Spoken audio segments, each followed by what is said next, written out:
화이팅! 화이팅도 한번 하고. 하나, 둘, 셋! 화이팅! 네.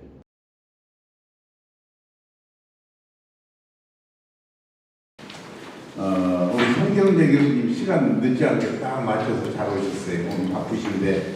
자, 그럼 우리 송경재 교수님 소개는 아까 하셨고, 그럼 발표 바로 이어서 듣겠습니다. 자, 힘찬 박수로 여러분 저는 소개받은 송경재입니다. 제가 발표할 주제는 5.18 항쟁의 정신 계승과 선양이라고 하는 주제를 가지고 발표를 하려고 했습니다. 널리 알려져 있다시피 5.18은 우리는 한국 민주화 운동에 있어서의 중요한 이정표이기도 합니다. 앞서 발표를 하셨던 4.19라든가 부마항쟁이라든가 잠시 6월이라든가 이런 여러 가지 민주화 운동들이 있었습니다만은 그 과정 속에서 어떻게 보면은 가장 많은 희생자를 양산했고 또 어떻게 보면은 국가의 군대라고 하는 폭력으로 일본 무고한 시민들을 폭도로 규정하고 강제 진압하는 과정에서 실탄 말 그대로 이제 총알이 발사되고 그리고 심지어는 아직 명백하진 않습니다만 헬기 사격이라든가 장갑차가 투입되고 이런 역사적 비극으로 단지 우리나라의 역사적 비극뿐만 아니라 전 세계적인 민주화 운동사에서 상당히 어떻게 보면은 좀 앞으로 있어서는 안 되는 그런 사건 기억되어 있고 또 그렇지만 이러한 광주 민주화 운동이 단기적으로는 실패한 듯 보였습니다만 그런 뿌리들이 계속 이어져 내려오면서 면밀히 이어져 내려오면서 결국 한국 1987년 이후에 제도적으로 한국이 민주화되는 데 있어서 중요한 하나의 정신적인 본류가 됐다는 점에서 상당히 중요하다고 의미 있다고 생각합니다. 근데 제가 좀 발표를 준비하면서 가장 곤란하고 고민을 했었던 부분 중에 하나인데요. 그거 먼저 말씀드리고 발표를 드리겠습니다. 저희가 이제 한국 민주화 운동의 정신 계승과 이제 선양이라고 하는 주제를 가지고 이렇게 연구를 각 영역별로 하고 있는데요. 예, 제가 좀 발표 자료를 좀 늦게 제출하다 보니까 여러 이제 다른 발표 선생님들의 논문들을 쭉 봤는데 좀 이렇게 선양이라고 하는 과제 자체가 사실 이게 다르지가 않다라는 거예요, 주제들이요. 그래서 어떻게 보면 방금도 앞서 발표하신 내용들이 다 똑같이 나오는 주제가 비슷하게 사실은 나올 수밖에 없어요. 역사적 사실균형, 그리고 진실, 그리고 화해, 그리고 앞으로 미래에 어떻게 이것을 교육적으로, 제도적으로 보존할 것인가, 이런 내용의 주제들이 비슷할 것 같습니다. 그래서 저도 선양에 대한 부분에 추가적으로 하기보다는 좀 이렇게 방향성을 좀 정립하는 게 좋겠다. 그래서 이번 연구에서 좀 이렇게 해외 사례를 좀 몇 개 찾아봤는데 좀 이따 말씀드리겠습니다만 프랑스 같은 경우는 이른바 보훈 정책을 기업 정치의 연장선상으로 평가를 하고 있더라고요. 단순하게 보훈에서 멈추는 것이 아니라 기업을 통해서 미래 세대의 정치적인 기반이 될 수 있는 영역으로 발전시켜야 된다. 그 차원에서 교육도 들어가고 심지어 문화까지 들어가더라고요.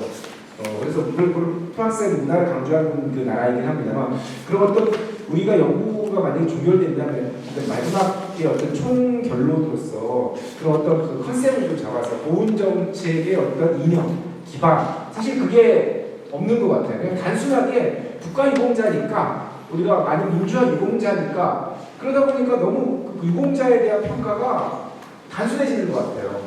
오히려 프랑스 같이 기업 정치의 영역을 우리가 승화시켜서 미래 세대에게 어떻게 전달할 것인가를 한다면은 보다는 앞으로 학교에도 좀 이렇게 뭔가 좀 기여도도 있을 것 같고 좀 의미 있는 우리의 작업들이 좀 종합화되지 않을까 그런 생각에서 좀 먼저 말씀을 드리려고 해서 저는 결론을 내서 조금 미비하게 좀 나도 이게 오늘 좀 토론을 해서 그런 내용들이 좀 종합이 된다면은 종합적으로 하고 종합 전체 결론을 한번 그런 영역도 좀 다뤄보면 어떨까 그것도 제가 누구한테 좀 정리를 좀 해야 될 것 같습니다만 그렇게 생각합니다. 예, 그래서 5.18 항쟁에 살펴보면서 역시 국가유공자 예우와 선양에 관한 여러 가지 연구들이 많은 것 같습니다. 역시 좀 역사적으로 검토를 좀 한번 해봐야 될 것 같아요. 역시 역사적으로 국가유공자에 대한 평가는 전 세계 모든 국가에서 당연한 시시하게 다루고 있습니다. 가장 유명한 국가유공자에 대한 평가는 아테네 페리클레스 시대에 정월자 연설 정말 너무나 유명하죠. 우선 아테네라고 하는 도시국가가 존재하는 근거 그리고 유공자에 대한 내용 자체가 현실의 시각에서 현재의 시각으로 바라봐도 아주 명확하게 잘 정리가 되어 있고, 그리고 이 정리 자체가 오늘날에도 유효하다고 생각합니다. 그래서 보시면 몇 가지 제가 밑줄을 걸었는데요. 우리 도시를 빛낸 것은 여기 이분들 같은 분들의 용기와 무공입니다. 이분들처럼 찬사와 공적이 균형을 이루는 헬라스인들은 많지 않기 때문입니다. 이분들 중에서는 흠결이 있는 분도 있겠지만 우리가 먼저 기억해야 할 것은 조국을 지키기 위한 전쟁에서 이분들이 보여준 용기이기 때문입니다.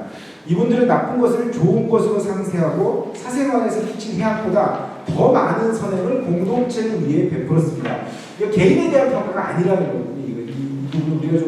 우리가 국가 유공자를 평가할 때 개인에 대한 평가를 사실 선행하는 경우가 가끔 있거든요. 근데 국가 유공자라는 국가 공동체를 위해서 희생한 것이기 때문에 개인의, 우리 특히 한국 사회 같은 경우는 이념적으로 진보 보수로 자꾸 진보는 진보의 시각대로 유공자를 좀 평가하는 경향이 좀 있고, 보수는 보수의 시각대로 유공자를 좀 평가하다 보니까 연구하면서 가장 안타까운 점 중에 하나가 정권이 바뀔 때마다 유공자에 대한 방점들이 조금 틀리다고 할까요? 그러니까 법에 의해서 다 똑같습니다만은, 예를 들어서 진보적인 정권인 경우는 민주화운동에 좀 더 방점을 찍히고, 그리고 독립유공자 역시 좌우 같이 하는 반면에 보수적인 정권 같은 경우는 오히려 건국이라든가 이런 데 좀 보수적인 활동을 하신 분들에게 더 방점을 찍히고, 좀 이런 것이 아니라는 거예요, 사실은요. 저는 그래서 페리클레스 연설에서 개인에 대한 흠결을 따지는 것이 아니라 우리 국가 공동체를 위해서 무엇을 했느냐를 따지는 것이 국가 유공자다. 그래서 그분들에 대한 예우를 해줘야 된다는 게 좀 명확히 드러나고 있는데, 좀 이런 부분들 우리가 좀 다시 한번 현대적으로 좀 재해석할 필요가 있고요. 그리고 마지막 부분을 보면 이게 어떻게 보면은 후대 교훈을 주는 것이고, 앞으로 아테네라는 도시국가가 왜 오랫동안 민주주의 정치 체제를 유지해왔던가를 보여주는데, 앞으로는 국가가 이분들의 자녀를 어른이 될 때까지 국비로 부여할 것입니다. 이것이 고인이 이런 시련을 겪은 데 대한 보답으로 고인과 그 자녀들에게 국가가 바치는 상이자 영광입니다. 용기에 가장 큰 상을 주는 도시에는 가장 훌륭한 시민들이 살기 때문입니다. 그러니까 국가가 이런 국가 유공자에 대한 예우를 해주는 것 자체가 국가의 존립 기반을 만드는 것이라는 거죠. 그래서 그런 측면에서 우리가 앞서도 제가 처음에 말씀드렸습니다만은 우리 국가 보훈 정책에 대한 어떤 이념, 가치를 좀 분명하게 좀 정립을 해야지만이 지금 정권이라든가 아니면 특정 당이 다수당이 되고 이런 데에서 떠나서 국가유공자가 객관적이고 정말 그 의미 자체로서 평가를 받을 수 있지 않을까 생각이 듭니다. 이 페리클레스의 연설 이후에 대한 이후에 많은 국가유공자에 대한 내용들은 현재 민주주의 국가들에게 다 계승이 되고 있습니다. 미국 같은 경우는요, 알려져 있다시피 전 세계적으로 국가 유공자에 대한, 특히 이제 군인이죠, 예우가 가장 잘 거쳐져 있는 나라로 평가를 받고, 특히 참전 제대 군인들에 대한 국가적 지원 제도는 현역들의 사기진자 그리고 범국민적인 연대의식 제고에 기여한 국가 보훈 제도의 선진국이다라는 평가를 받고 있습니다. 특히 이제 우리가 가끔 영화에서도 나옵니다만은 전사 한 명의 전사자를 적재 남겨두지 않고, 지금도 한국전쟁 과정에서 실종된 미군들의 유해를 발굴하기 위해서 인도주의적인 차원에서 북한과 계속 교류를 하고 있고, 그러니까 지금 당연히 안 하고 있는 것 같지만 유해 발굴과 관련해서 끊임없이 지금 하고 있습니다. 이렇듯이 항상 국가 유공자에 대해서 미국은 특히 참정군을 예우하는 데 있어서 소홀함이 없고, 역시 이제 독립전쟁과 남북전쟁 직후에 이런 전통이 좀 만들어졌고요. 그래서 미국의 보훈제도는 자유를 지키기 위해서 헌신 봉사한 군인들의 존엄성을 영원한 상징이 되게 하고, 그리고 가장 명예로운 대상으로 국민이 존경, 예우, 보상금, 의료보호 이런 최상의 지원과 체계적인 고객 서비스 제공하는 것을 이념과 목표로서 제공한다고 밝히고 있습니다. 그러니까 일반 시민들도 당연히 누려야 할 것이다. 국가 유공자이기 때문에 더 이러한 혜택들을 더 누려야 된다는 걸 분명한 이념과 가치를 제시하고 있다는 거죠. 두 번째는 이제 프랑스의 사례인데요. 앞서 제가 말씀드렸습니다만 프랑스는 이렇게 대혁명이라는 민주주의 혁명을 거치면서 공화국 기틀을 다졌고, 특히 2차 세계대전을 거치면서 우리 식으로 하면 부역자죠. 나치 부역자죠. 부역자에 대한 처단을 강력하게 함으로써 국가 유공자에 대한 선양이 잘 이루어져 있는 국가 중에 하나. 그래서 특히 프랑스의 보훈 체계에서는 교육, 홍보, 문화, 기념제에서 문화의 영역으로 가서 문화민족주의적인 특성을 가지고 있고 그것을 정치적으로는 기업 정치의 영역으로 이제 승화시켰다는 거죠. 그래서 어떻게 보면 프랑스의 국가가치 체계에서 단일과 통합의 공화국 전통을 강조했기 때문에 국가유공자 예우와 선양에 대해서 다양한 논의가 이루어졌고 이 부분은 우리가 앞으로도 좀 그 프랑스인의 하나의 정체성이라든가 기업, 문화 이런 세 개의 개념을 그 보훈 정책의 하나의 방향성을 정립했다는 차원에서 우리가 보훈했을 때 좀 어떻게 보면 좀 무겁지 않습니까? 사실은 국가유공자에 대한 예우, 선양 그것이 아니라 여기서 하나의 문화로서 승화시켜 나가는 것도 상당히 중요한 것이다 라는 생각을 좀 해봤습니다. 영국 같은 경우도 이제 영국이 이제 국가보훈청라고 하는 주무기관이 있고요. 역시 이제 한국과 민주화운동의 보훈 정책보다는 주로 이제 전사자, 제대군인, 뭐 특히 포로였던 사람들을 대상으로 해서 상당히 많은 지원을 하고 있습니다. 영국의 보훈 정책의 중요 가치는 조국이 필요로 할 때 전장에 나가다 싸우던 중에 희생은 존엄한 가치로 영원히 존중되어야 되고 직업활동 중에 재해보다 더 높은 수준으로 보상하고 전사상자와 그 유족이 국가를 필요로 하는 최대한 보살피는 범정부적, 범사회적 지원체계를 유지해야 된다라고 분명히 가치를 밝히고 있습니다.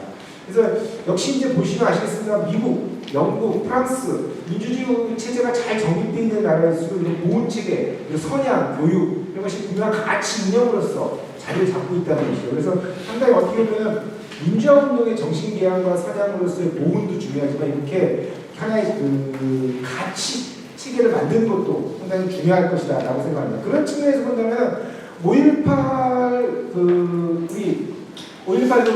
항쟁 같은 경우는 민주화운동에서 앞서 말씀드린 역사적인 상처, 역사적인 교훈이고 민주화운동에서 피해를 가장 많이 국가 발전을 위해서 국가 정체성 정립에 매우 중요한 이정표를 가했다는 거죠. 그래서 건국과 함께 국가 발전을 위해서 공헌한 공로로 인해서 국가 유공자, 특히 이제 5.18 같은 다른 법들이 있으면 법으로서 국가 유공자 예우에 관한 법을 별도로 만들 정도로 상당히 국민적인 관심사가 높고 역사적 평가가 상당히 이제 진행이 됐다는 거죠. 그래서 2012년에 이제 5.18 민주 유공자 예우에 관한 법률까지 이제 만들어서 특히 이제 그 예우의 근거 마련까지 했다는 점에서 상당히 중요한 의미를 가지고 있다고 할 수 있습니다.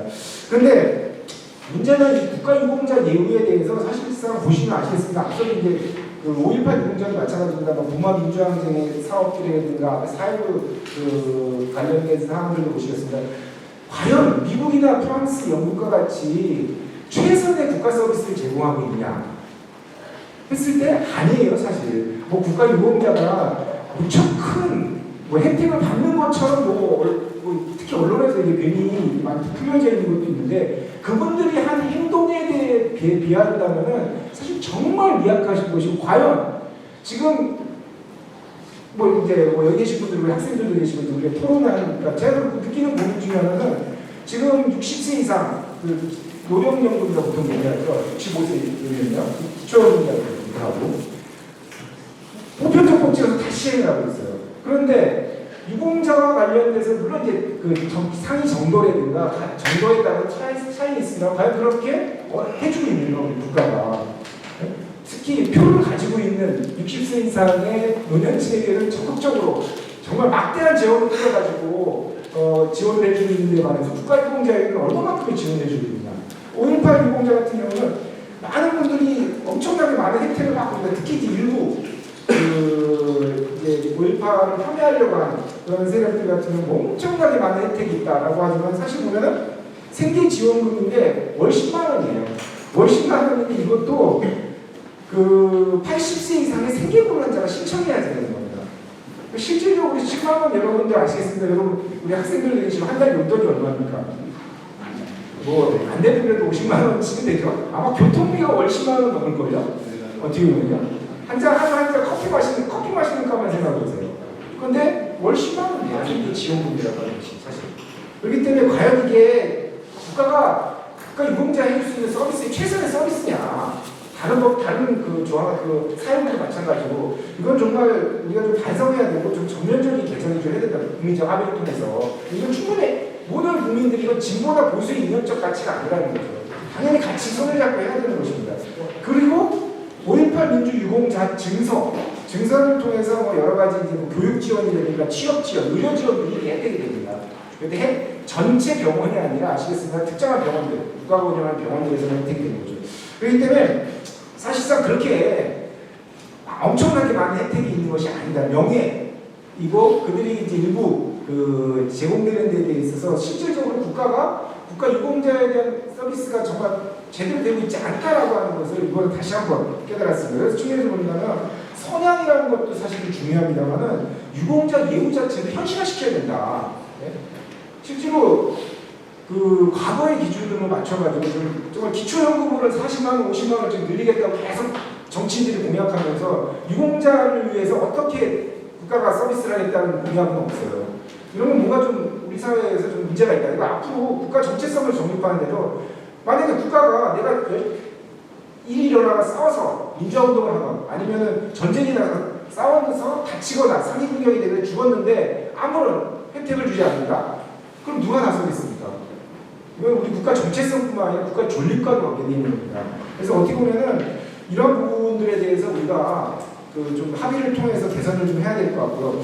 또 그 앞으로 이제 그 5.18 정신 같은 경우는 지금 논란이 되는 게 특히 이제 왜곡에 대한 평화에 대한 문제.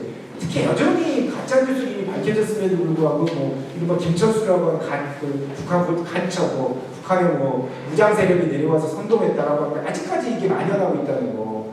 이런 것들을 보면은 참 어떻게 보면 안타까운 그 부분이지만 이런 것들 역시 교육적인 부분들을 정비를 하지 못했기 때문에 그리고 이것을 법 제도적으로 충분히 보완을 해야 될 필요가 있고요. 장기적으로 5.18 정신만이 아니라 다양한 국가보훈의 사상과 기초를 정립하는 것이 어떻게 보면 중요하다. 저는 이런 생각을 하게 됐습니다. 그래서 특히 이제 국가보훈부가 이제 신설이 되면서 이런 사업들을 이제 전담하게 될 것 같고요. 5.18뿐만 아니라 학문적 사상적인 선양과 함께 실제로 국가 유공자에 대한 국가가 어떤 서비스를 할 것인가에 대한 근본적인 고민을 다시금 그 원점에서부터 재검토해야 될 필요도 있다라는 것이고 그리고 특히 그 국가가 추구하는 이념과 가치와 정책을 명확히 밝히는 차원에서의 5.18 정신이라든가 4.19라든가 뭐 부마항쟁이라든가 6월항쟁 이런 것들이 재평가돼야 되지 않을까 이런 생각을 해봤습니다. 그래서 결론 부분을 조금 더 보완을 좀 해야 될 것 같습니다.